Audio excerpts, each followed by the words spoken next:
Di kantor, Ivone sudah lama berada di sini. Hari ini dia berganti pakaian menjadi kemeja putih yang sedikit tembus pandang. Saat dia melihat Harvey masuk, dia buru-buru mengambil secangkir teh dan berkata, "Presiden, keluarga Zimmer mengirim seorang pria bernama Zack. Dia membawa kembali kontrak yang telah ditandatangani. Apakah Anda ingin melihatnya?" "Tidak perlu," kata Harvey bahkan tanpa mengangkat kelopak matanya, "suruh dia keluar. Jika dia berani masuk ke pintu perusahaan kita di masa depan, aku akan mematahkan kakinya." "Baiklah." Ivone tidak berani bertanya lebih lanjut mengapa. Tuan muda York ini selalu mengatakan yang sebenarnya. Dan ini bukan hari pertamanya bersama Harvey. Di ruang resepsi, Zack tampak tidak beruntung saat ini. Dia baru saja bertemu Harvey, yang membuatnya merasa sangat tidak beruntung.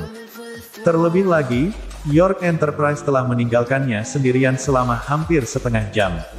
Ini membuatnya agak tidak bahagia sebagai tuan muda yang memiliki temperamen buruk. "Seseorang datang kemari," teriakannya keras. Setelah beberapa saat, seorang gadis di meja depan masuk dan berkata dengan lembut, "Tuan, tolong jangan membuat ringkasan di perusahaan kami. Kamu pikir kamu ini siapa? Kamu berani memberitahuku untuk tidak membuat lukisan?" Zack berdiri, menatap gadis kecil itu dengan penuh minat. Lalu dia berkata dengan nada centil, "Adik perempuan, menurutku kamu tidak harus menjadi orang di meja depan. Ya, jika Anda mengikuti saya jamin Anda akan lebih menarik daripada bekerja di meja depan. Tuan ini, mohon hargai dirimu sendiri. Anda memiliki karakter, tuan muda, saya menyukainya." Zack membukakan matanya. Dia adalah yang terbaik di gadis meja depan seperti ini. Yang harus dia lakukan hanyalah mengeluarkan uang, dan tidak memerlukan biaya banyak. Tepat ketika dia hendak menggerakkan tangannya, pintu ruang tamu tiba-tiba terbuka dengan suara berderit dan Ivone masuk dengan sepatu hak tinggi. "Tuan Zimmer, saya sudah menunggu lama sekali." Zack memandang Ivone dari atas ke bawah. Celana saja dia bisa menjadi sekretaris presiden. Dengan penampilan dan sosok seperti itu, hanya bisa dikatakan presiden itu sangat tampan.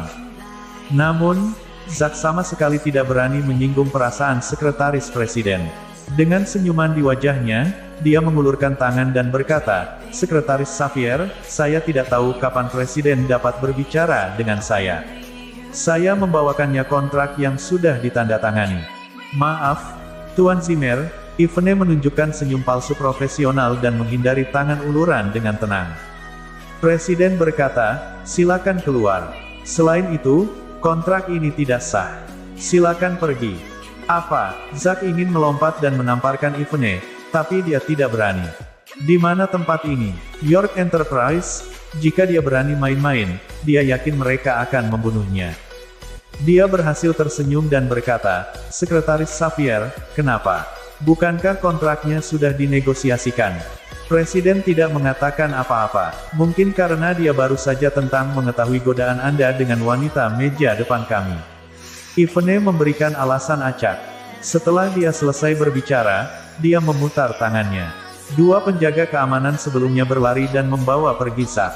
Sekretaris Xavier baru saja mengatakan bahwa presiden ingin mengeluarkan orang ini. Satpam kedua ini tak berani lalai sama sekali. Ini adalah kesempatan langka untuk menunjukkan gigi di depan presiden. Tentunya harus berusaha semaksimal mungkin. Oleh karena itu, tak lama kemudian, pemandangan yang menarik perhatian muncul di pintu York Enterprise. Zack yang mengenakan jas dan sepatu kulit serta wajah berkilau, didorong ke lantai oleh beberapa penjaga keamanan, dan kemudian diusir dari pintu perusahaan. Di villa keluarga, Tuan Zimmer yang memiliki wajah tenang sedang memegang gelas Longjing yang bagus. Tetapi sebelum dia bisa menelannya, dia menyemprotkannya ke seluruh wajah Zack. "Apa yang baru saja kamu katakan?" Tuan Zimmer terbatuk-batuk beberapa kali, dengan ekspresi yang tidak dapat dipercaya di wajahnya. Zack berkata dengan malu dan menangis, "Kakek, York Enterprise telah bertindak terlalu jauh. Tidak masalah jika mereka tidak mau bekerja sama dengan kita, tapi mereka sebenarnya menyuruhku keluar." Tuan Zimmer mengerutkan kening dan berkata dengan suara yang dalam, "Bukankah kontraknya telah dinegosiasikan kemarin? Mengapa mereka tiba-tiba berubah pikiran hari ini?" Zack memutar matanya dan berkata, "Kakek, mungkinkah kontrak ini palsu?" York Enterprise tidak bermaksud bekerja sama dengan kami. Itu semua disebabkan oleh orang itu, Mandy. Ya, itu sangat mungkin. Kalau tidak, mengapa saya menandatangani kontrak kemarin dan langsung menyesalinya hari ini? Kakek, kenapa kamu tidak menelepon Mandy dan lihat bagaimana dia menjelaskannya? Mungkin itu kontrak palsu. Ya, jika kontraknya benar-benar palsu, kami akan mengeluarkannya dari keluarga Zimmer. Suaminya menjelek-jelekkan, dan dia bahkan lebih menjelekkan daripada suaminya.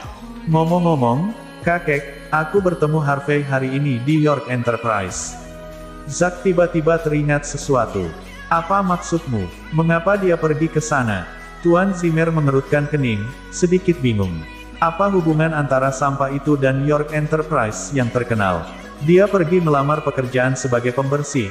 Kakek, aku sudah menemukan penjelasannya.